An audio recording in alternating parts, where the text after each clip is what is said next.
Hello बच्चों, welcome to the lecture number 10 of class 11th physics units and measurements.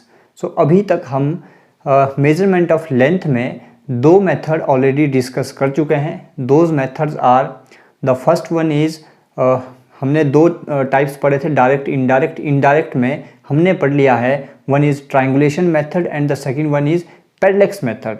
Third and last method that we are going to discuss today is reflection, और उसे हम दूसरा नाम देते हैं, that is eco method. तो आइए शुरू करते हैं आज का lecture.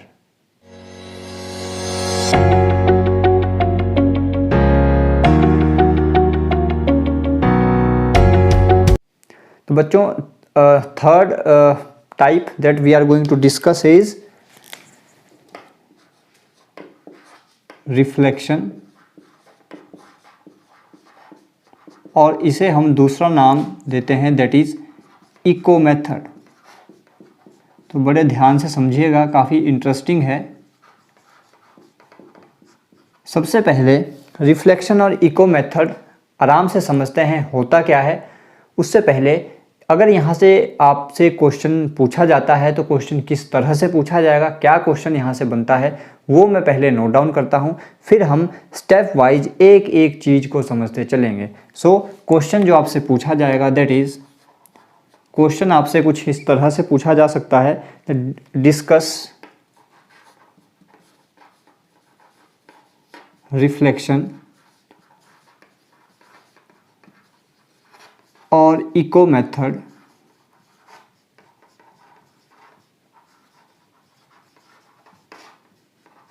To measure, number 1, thickness of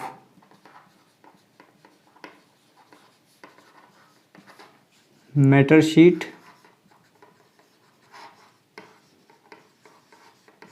second,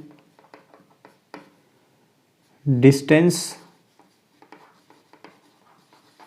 of nearby hill, third जो क्वेश्चन पूछा जा सकता है, that is what does radar and sonar stands for, what does radar and sonar stands for, और इसी के साथ पूछा जाएगा, that is how can a radar measure the distance of a flying aeroplane, how does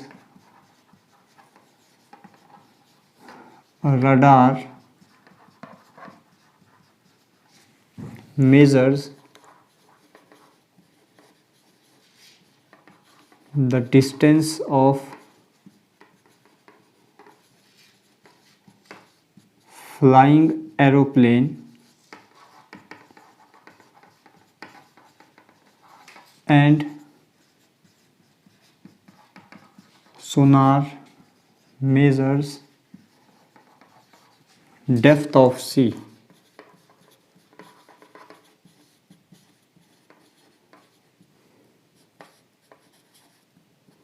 बच्चों, अगर इस topic से क्वेश्चन पूछा जाता है तो इससे ज़्यादा कुछ नहीं पूछा जाएगा, यही क्वेश्चन इस टॉपिक से बन सकता है, दैट इज़ डिस्कस रिफ्लेक्शन और echo method to measure, number 1, thickness of matter sheet, number 2, distance of a nearby hill, and third one is what does radar and sonar stands for. और साथ में पूछा जाएगा, how does a radar measure the distance of a flying aeroplane and how does a sonar measures the depth of a sea. तो अब एक एक part को यहाँ पे पकड़ते हैं और आराम से समझने की कोशिश करते हैं कि हर एक का आंसर क्या होगा। सबसे पहला part, that is what is reflection और इको मेथड। तो एग्जाम्पल से स्टार्ट करते हैं, फिर हम डेफिनेशन पे आते हैं, किस तरह से हम इसको डिफ़ाइन कर सकते हैं, किस तरह से इसके बारे में हम लिख सकते हैं। तो आपने ये चीज़ नोटिस की होगी, हम लोग तो पहाड़ के रहने वाले हैं, हिमाचली लोग हैं, तो यहाँ पर तो हम कहीं पर भी इस चीज़ को ऑब्ज़र्व कर सकते हैं। आपने देखा होगा, जब भी आप किसी पहाड़ी के सामने खड़े होते हो और हम ज़ोर से आवाज़ लगाते हैं तो हमने ये चीज़ ऑब्ज़र्व की है कि हमें कुछ देर बाद अपनी ही आवाज़ वापस सुनाई देती है। इसी को हम क्या बोलते हैं, दिस इज़ कॉल्ड इको। और यहाँ पे हुआ क्या, हमने आवाज़ लगाई, ज़ोर से हमने आवाज़ लगाई, जैसे ही हमारी साउंड उस पहाड़ी से टकराई होगी, वो टकरा के वापस आती है और वापस हमें सुनाई देती है। सो वहाँ पे क्या हुआ, साउंड का रिफ्लेक्शन, पहाड़ी से टकराने पे, हिल से टकराने पे साउंड का रिफ्लेक्शन हुआ। रिफ्लेक्ट होने के बाद वही साउंड हमें कुछ टाइम के बाद सुनाई देती है। This is called echo. तो इसे हम सिंपल लैंग्वेज में अगर लिखना चाहें इको क्या है, व्हाट इज़ इको और रिफ्लेक्शन ऑफ साउंड, तो हम कैसे इसे डिफाइन कर सकते हैं। When we shout in front of large and rigid obstacle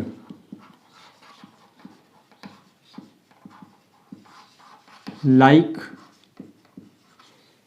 hill or mountain, हिल और माउंटेन कैसे ऑब्स्टेकल हैं, बहुत बड़े हैं, लार्ज हैं, और रिजिड मतलब कुछ कठोर चीज़ है, ऐसी चीज़ जिससे टकरा के कुछ चीज़ जो है वो वापस आ सकती है, जैसे साउंड उस हिल से या उस माउंटेन से टकरा के वापस आती है। So we have written when we shout in front of large and rigid obstacle like hill और mountain, we hear our sound back after few seconds। क्यों हुआ ये, due to reflection of sound, due to reflection of sound from, कहाँ से, from mountain और hill. This is called echo. I hope आपको इस example से इजीली समझ आ गया होगा इको क्या होता है। This is called echo. So अगर प्रॉपर इसकी हम डेफिनेशन लिखना चाहें तो हम किस तरह से लिख सकते हैं, that echo is the repetition of sound, echo is the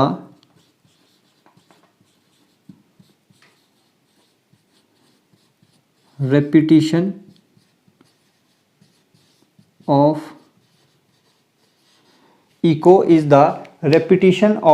sound due to reflection of original sound, due to reflection of original sound by a large obstacle।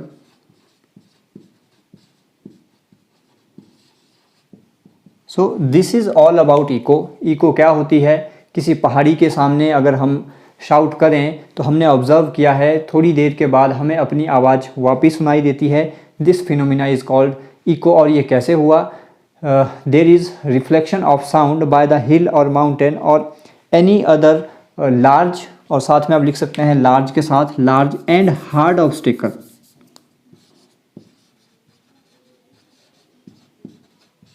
Large and hard obstacle. तो अगर ऐसे किसी object से टकरा के sound वापस आती है, दिस इज़ कॉल्ड इको। तो अब यहाँ पे नेक्स्ट आते हैं that determination of thickness of matter sheet. I hope आपने नोट डाउन कर लिया होगा। बिफोर आई इरेज दिस, यहाँ पे एक चीज़ मैं आपको और क्लियर करूँ, दैट इज़ यहाँ पे हमने एक जो रिफ्लेक्ट हुई चीज़ वो क्या है, दैट इज़ साउंड। यहाँ पे हमने जो माउंटेन से वापस हमें सुनाई दी, दैट इज़ साउंड। तो ऐसे ही हम डिफरेंट चीज़ों की, जैसे यहाँ पे हमने लिखा है कि थिकनेस ऑफ मैटर शीट, और हमने लिखा है डिस्टेंस ऑफ नियर बाई हिल। तो ये जो डिफरेंट हमारे पास चीज़ें हैं जिनकी हमें डिस्टेंस मेज़र करनी होती है या थिकनेस मेज़र करनी है, हम डिफरेंट फ्रीक्वेंसी की वेव्स को यूज़ करते हैं। तो जो मैंने आपको एग्जाम्पल दिया ये हिल वाला या माउंटेन वाला, यहाँ पे हमने कौन सी वेव यूज़ की, दैट इज़ साउंड वेव। तो ऐसे ही साउंड वेव की तरह हमारे पास रेडियो वेव, हमारे पास अल्ट्रासोनिक वेव्स, हमारे पास रडार, सोनार, ये बहुत सारी चीज़ें हैं जिनको हम यूज़ करते हैं। तो अलग अलग हमें क्यों यूज़ करनी पड़ती हैं, हर जगह हमने साउंड वेव को ही यूज़ क्यों नहीं किया? रीज़न बीइंग हर एक चीज़ की एक सेट फ्रीक्वेंसी है। एक इस फ्रीक्वेंसी का मतलब ये है कि वो कितनी दूर तक ट्रैवल कर सकती हैं।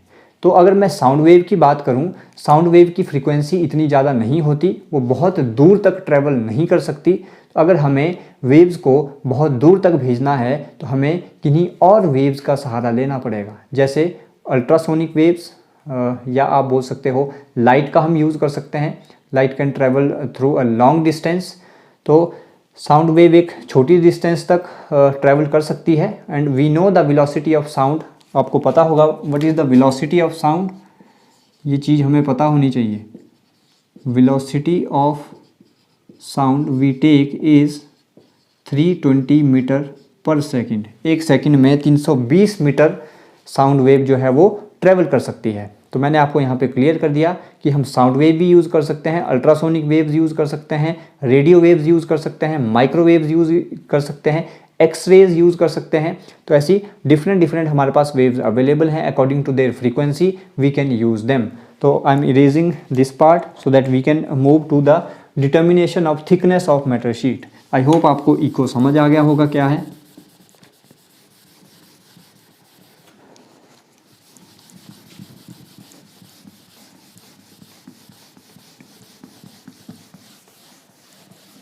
Coming to the first part, that is determination of thickness of matter sheet.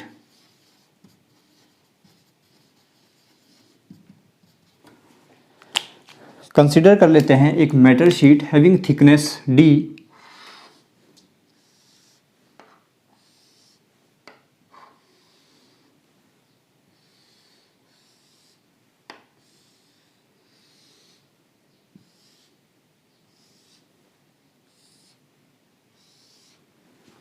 We have considered a matter sheet having thickness d, और थिकनेस में किस चीज़ को ले रहा हूँ?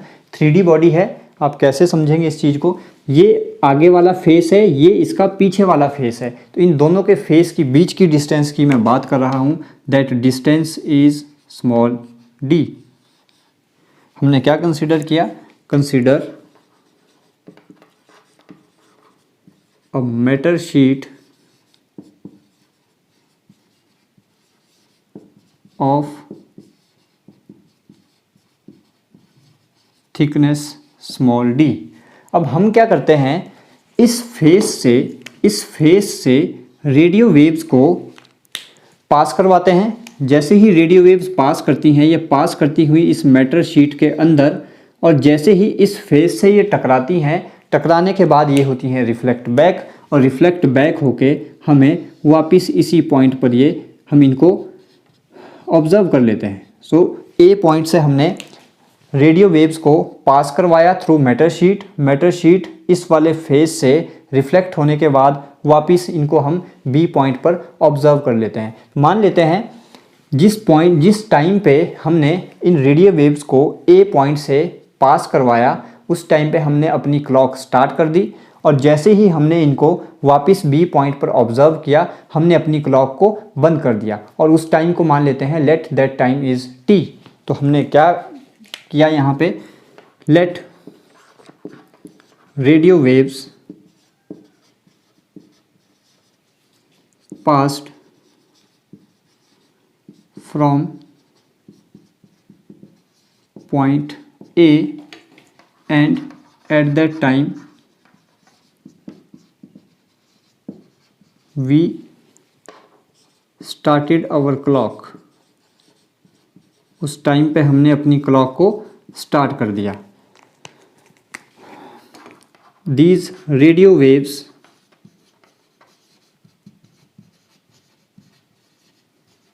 gets reflected back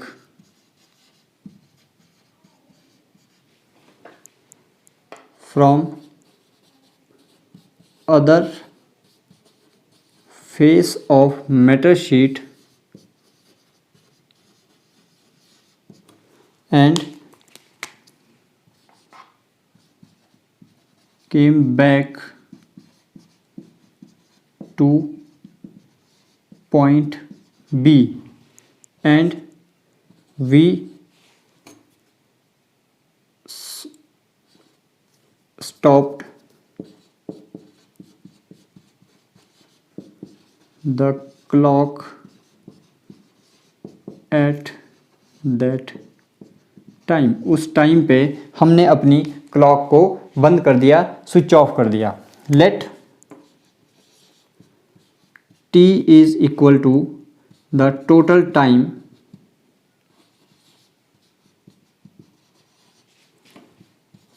कौन सा total time? Radio waves goes and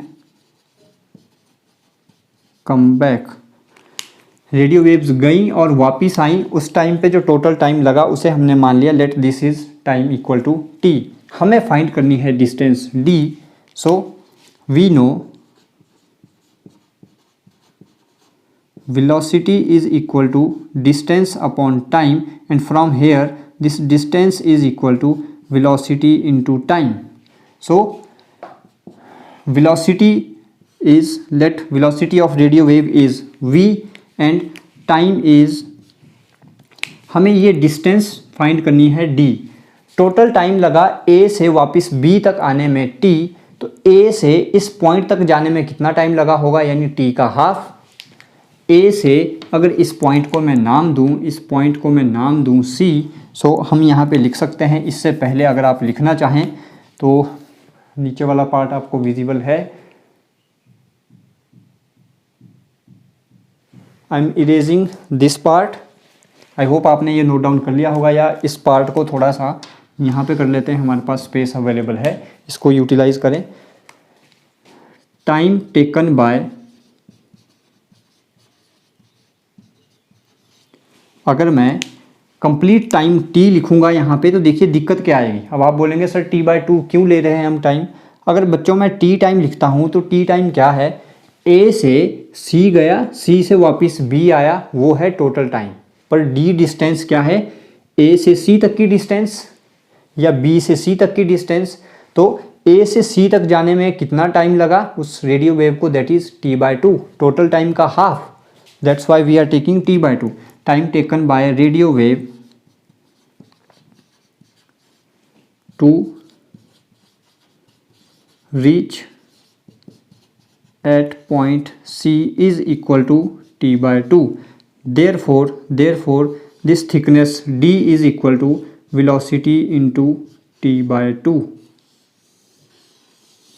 So if ये टाइम हमने कहाँ से कैलकुलेट कर लिया? ये हमने अपनी स्टॉप वॉच से कैलकुलेट कर लिया। And we know the velocity of radio waves by putting these values we can find out the thickness of any matter sheet. So this is all about how can we measure the thickness of a matter sheet. Please pause the video to note it down, और कोई doubt है तो please पूछ लीजिएगा। और इसमें आप mention कर सकते हैं that this signal is incident signal and this signal, ये जो वापिस आया, this signal is reflected signal.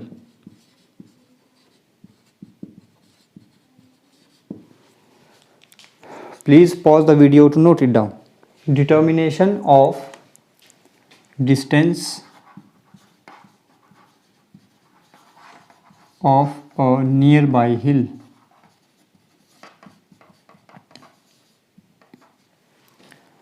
Let there is a hill,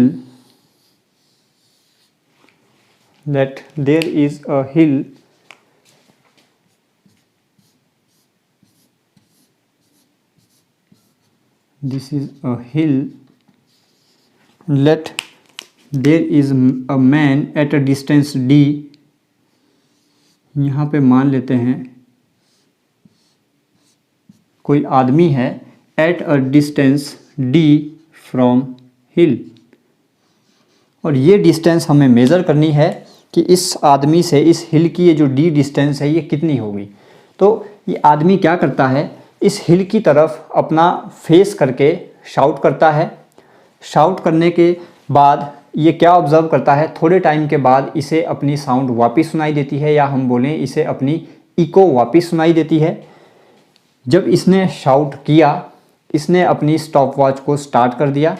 bye the time he hears the sound back, जैसे ही इसे अपनी साउंड वापस सुनाई दी, ये स्टॉप वॉच को बंद कर देता है, यानी इसने वो टाइम मेज़र कर लिया। By the time sound travels from the man to hill and from hill to man, वो टाइम टी इसने कैलकुलेट कर दिया। We all know the velocity of sound that is 320 metre per second. So we can calculate this distance by the same formula we have already discussed in the previous derivation, that is thickness of matter sheet.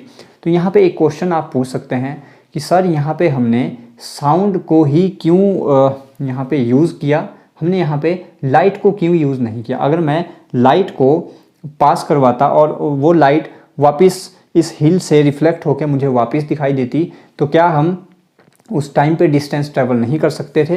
क्या हम उस situation में distance travel नहीं कर सकते थे? तो बच्चों बहुत बेसिक सी चीज़ है, इसे ध्यान रखिएगा। यहाँ पे हमने लाइट यूज़ क्यों नहीं की, क्यों हमने साउंड वेव को यहाँ पे यूज़ किया? Reason being the velocity of light is very high, that is 3 × 10⁸ metre per second. इसका मतलब समझे पहले क्या है। एक सेकंड में लाइट कितना ट्रैवल कर लेती है, दैट इज़ 3 × 10⁸ मीटर। सोचिए एक सेकंड में ये कितनी लार्ज डिस्टेंस को लाइट ट्रैवल कर लेती है। तो यहाँ पे होगा क्या, अगर मैं लाइट को यूज़ करूँगा, हम कुछ ऑब्ज़र्व ही नहीं कर पाएंगे। रीज़न बीइंग, जैसे ही हम लाइट ऑन करेंगे इस हिल की तरफ फेस करके, लाइट की वेलोसिटी इतनी ज़्यादा है कि जिस टाइम पे मैं अपनी क्लॉक को स्टार्ट करने लगूंगा, वो लाइट रिफ्लेक्ट होकर वापस भी आ जाएगी। हम ऑब्ज़र्व ही नहीं कर पाएंगे। That's why we do not use light here, we are using sound wave here, because the velocity of sound wave is low as comparison to the velocity of light, so we can observe this phenomena very easily.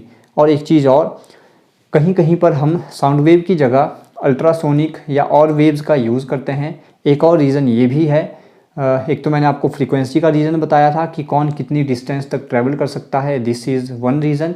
Second reason is कि जैसे sound है, sound को हम सुन सकते हैं। This comes under 20 to 20,000 hertz, जो हमारी hearing capacity होती है। कुछ वेव्स ऐसी हैं जिनकी जो फ्रीक्वेंसी आप कह लो वो बहुत ज़्यादा होती है, up to greater than 20,000 hertz. तो इन चीज़ों को हम ऑब्ज़र्व नहीं कर सकते। लेकिन ऐसा नहीं है कि अगर हम ऑब्ज़र्व नहीं कर सकते तो उनको हम यूज़ ही नहीं करते, यूज़ करते हैं, लेकिन उनके लिए, उनको ऑब्ज़र्व करने के लिए हमारे पास डिफरेंट टाइप के ऑपरेटर्स इक्विपमेंट अवेलेबल हैं जिनमें हम उनको डिटेक्ट कर लेते हैं। तो ये भी आपको क्लियर करनी थी। लाइट यहाँ पे क्यों यूज़ नहीं की, साउंड वेव क्यों यूज़ की, ये भी आपको क्लियर कर दिया।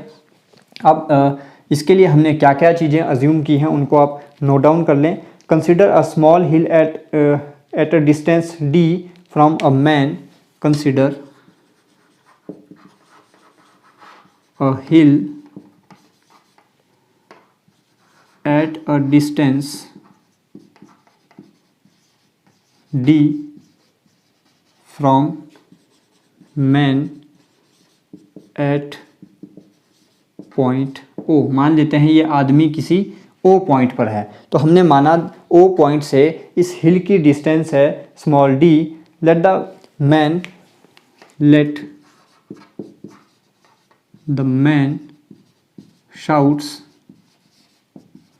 Facing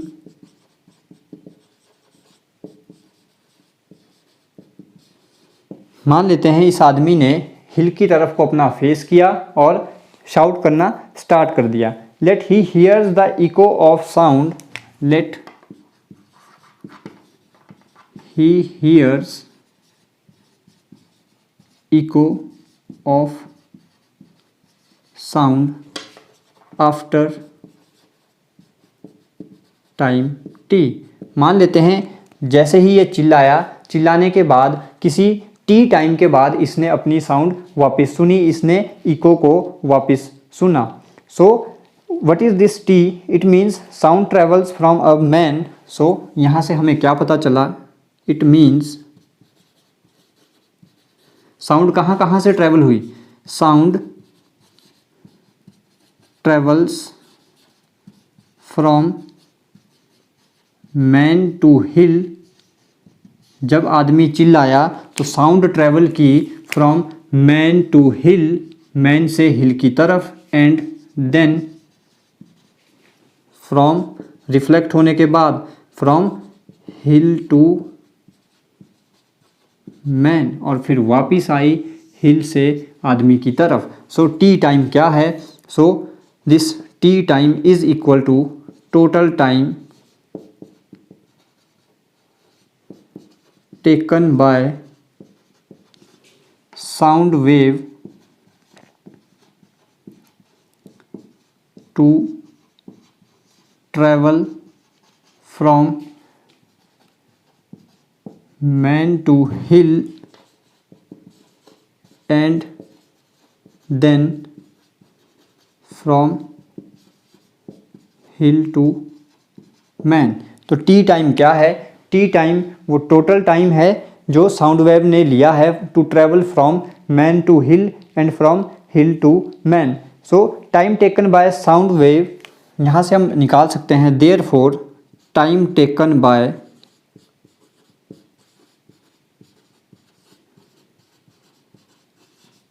sound wave to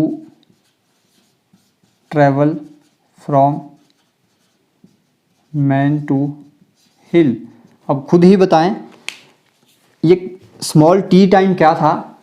small T time था आदमी जब चिल्लाया उसने स्टॉप वॉच को स्टार्ट किया, जब उसने साउंड को वापस सुना उसने स्टॉप वॉच को ऑफ कर दिया। यानी टी टाइम क्या है? साउंड आदमी से हिल तक गई, हिल से रिफ्लेक्ट होकर वापस आदमी तक आई, that is total time T. तो अगर मैं आपसे पूछूं आदमी से हिल तक जाने में साउंड वेव को कितना टाइम लगा, तो टोटल टाइम का half, that's why it is equal to t by 2.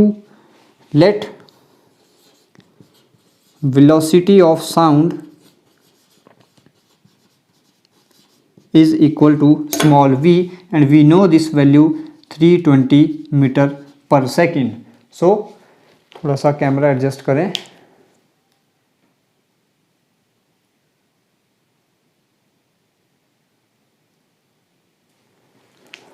So we have to find this distance. We know velocity is equal to distance upon time, and from here this distance is equal to velocity into time, and what is the value of time? That is t by 2. So in this way we can find the distance of a hill from a man by echo method or by reflection method. Please pause the video to note it down. Radar stands for, इसकी बच्चों full form भी आपसे पूछी जाती है 1 marks के लिए। Radar की फुल फॉर्म है radio detection and ranging. So full form of radar is radio detection and ranging. Radar है क्या? It is a device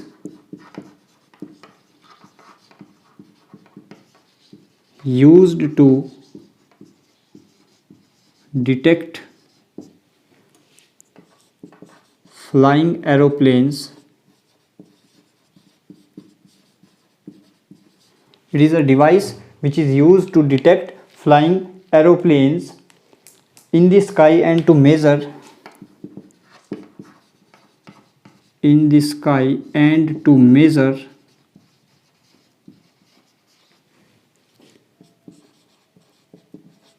their distances and to measure their distances। कहाँ से distances को measure करता है? From radar station। It works on the principle of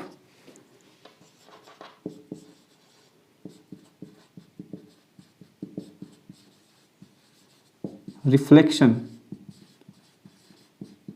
और eco. किस principal पर बेस्ड है radar? It works on the principle of reflection और इको।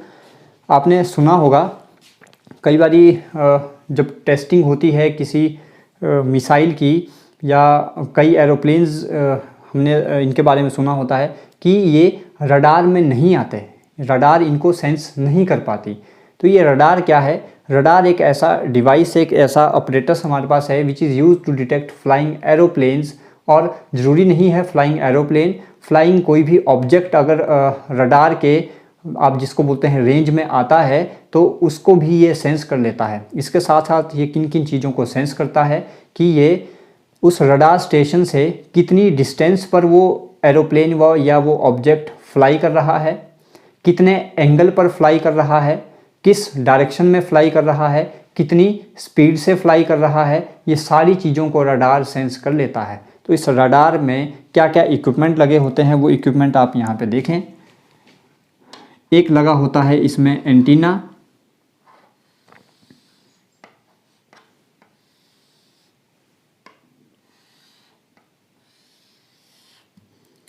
कुछ इस तरह का एक एंटीना होता है।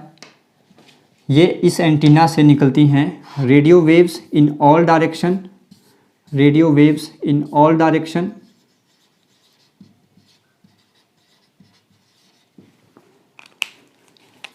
इस एंटीना के साथ कनेक्टेड होता है एक रिसीवर,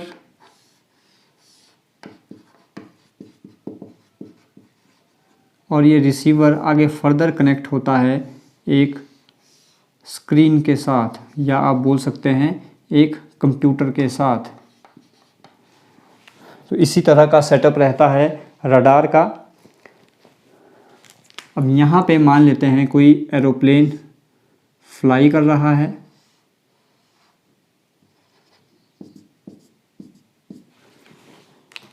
मान लेते हैं एक एरोप्लेन कुछ इस डायरेक्शन में फ्लाई करता हुआ आ रहा है। यहाँ पर हमारा रडार स्टेशन था, इस रडार स्टेशन से रेडियो वेव्स चारों डायरेक्शन में फैलती हैं, निकलती हैं चारों डायरेक्शन में। जैसे ही इस एरोप्लेन से ये रेडियो वेव्स टकराती हैं, टकराने के बाद ये वापस आती हैं इसी एंटीना पे, और इस एंटीना से जाती हैं रिसीवर पे, रिसीवर उनको रिसीव करता है। रिसीव करने के बाद ये उनका पूरा डाटा हमारे पास कंप्यूटर में ऑलरेडी एक प्रोग्राम सेटअप होता है, उस प्रोग्राम में हमें पूरी रीडिंग मिल जाती है कि ये एरोप्लेन इस रडार स्टेशन से कितनी डिस्टेंस पर है, कितने एंगल पर उड़ रहा है, कितनी स्पीड से उड़ रहा है, कितने टाइम में ये कितनी डिस्टेंस ट्रैवल कर लेगा। ये पूरा डाटा हमारे सामने इस स्क्रीन पर आ जाता है। हम देख लेते हैं कि ये एरोप्लेन अगर अपना एरोप्लेन है तो उसे आने दिया जाता है, अगर ये एरोप्लेन किसी दुश्मन का है या कोई अनआइडेंटिफाइड ऑब्जेक्ट है तो इनको वार्न किया जाता है कि आप हमारे एरिया में एंटर हो रहे हैं, आपको यहाँ पर आना अलाउड नहीं है, आप यहाँ से वापस हो जाएं। और अगर नहीं वापस होते हैं तो आपको पता है कि फिर क्या क्या होता है। तो इस तरह से जो एरोप्लेन्स होते हैं, फ्लाइंग ऑब्जेक्ट होते हैं, उनको ये रडार सेंस कर लेता है। तो इनके बारे में अगर आप थोड़ा सा लिखना चाहें तो आप लिख भी सकते हैं। इसके बारे में आप थोड़ा सा लिखें that radio waves are transmitted from the transmitting antenna. Radio waves are transmitted by transmitting antenna. This is called transmitting antenna. Radio waves are transmitted by transmitting antenna in all direction,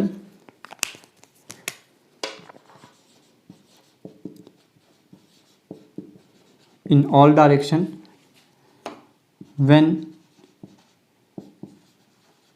these radio waves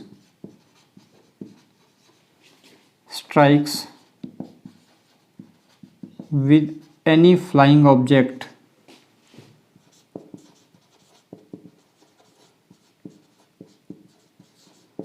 जब ये किसी flying object के साथ strike करती हैं, they gets reflected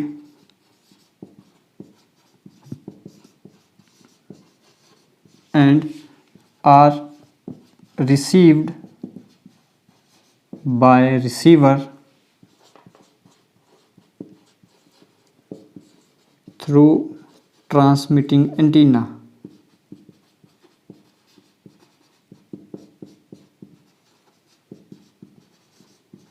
transmitting antenna के through receiver इनको receive करता है and it senses total time. Total time कौन सा? जब रेडियो वेव इस एंटीना से इस एरोप्लेन तक गई और इस एरोप्लेन से वापस एंटीना तक आई। टोटल टाइम, तो ब्रैकेट में आप लिख सकते हैं टाइम। टोटल टाइम कौन सा टाइम है? Time taken by radio wave to travel from antenna to aeroplane and from aeroplane to antenna.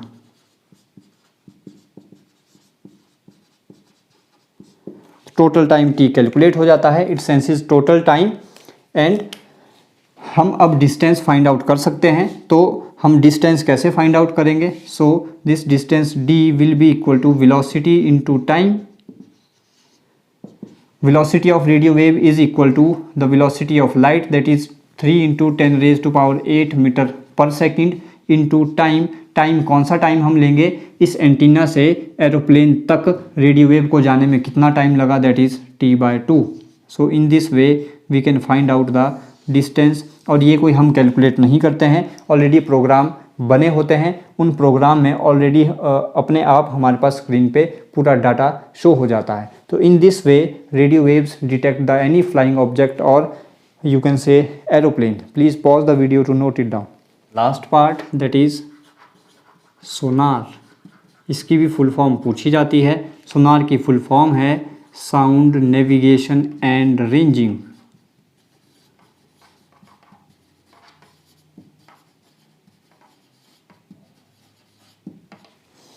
Sonar also works on the principle of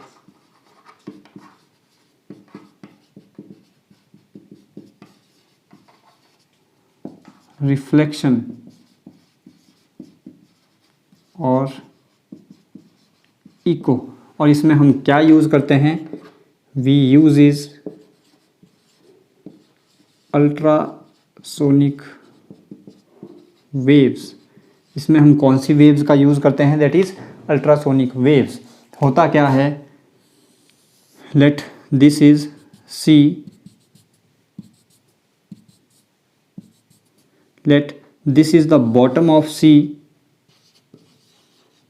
यहाँ पर कहीं एक शिप फ्लो कर रहा है, this is a ship.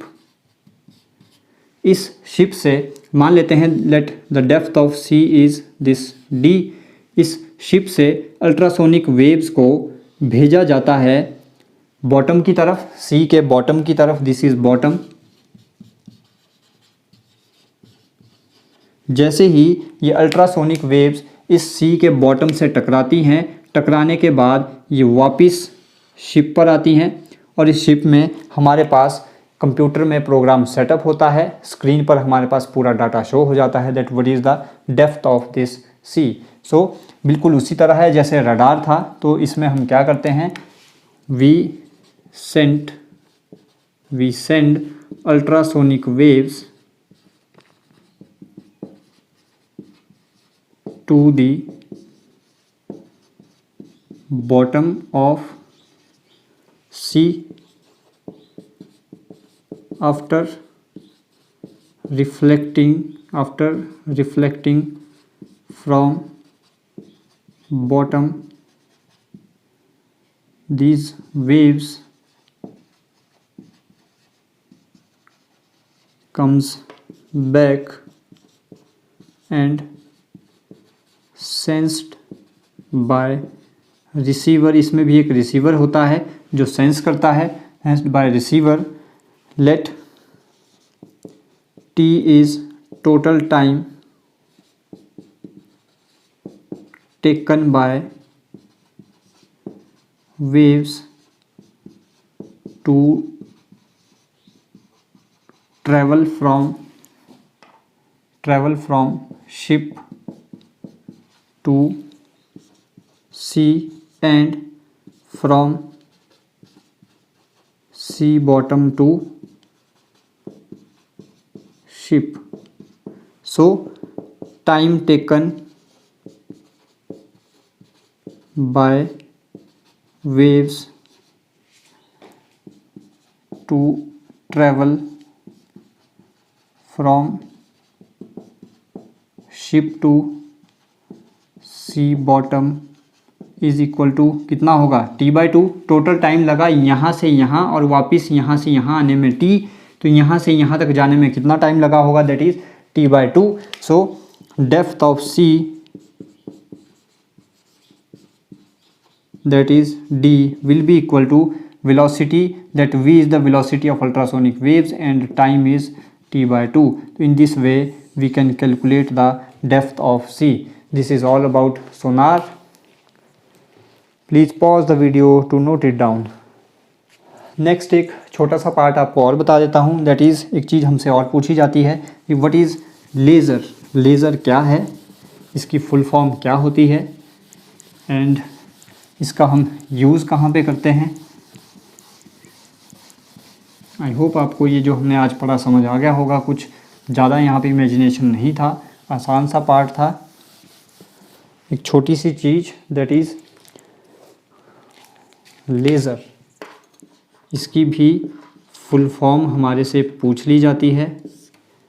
Laser की full form है light amplification by stimulated emission of radiation।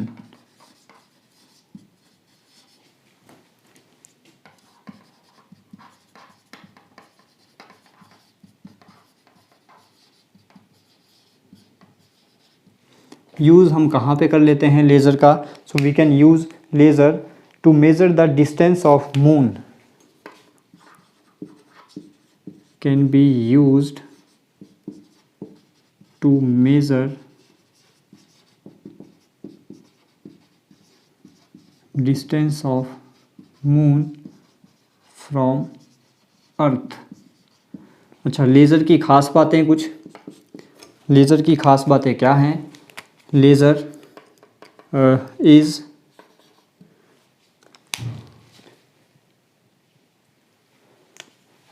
Is a monochromatic light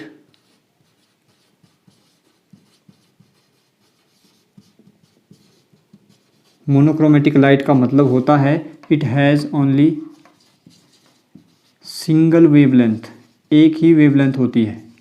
जब ऑप्टिक्स पढ़ेंगे तो वहाँ पे मैं आपको थोड़ी और डिटेल में बता दूंगा मोनोक्रोमेटिक लाइट के बारे में। अभी आप इतना समझ लें that laser is a monochromatic light. Monochromatic light का मतलब इसकी एक ही वेवलेंथ होती है। हाई इंटेंसिटी बहुत ज़्यादा होती है। यूनिडायरेक्शनल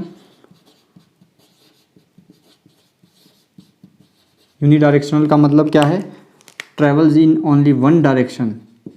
देखी होगी सबने laser light, travels in only one direction मतलब स्ट्रेट लाइन में ट्रेवल करती है।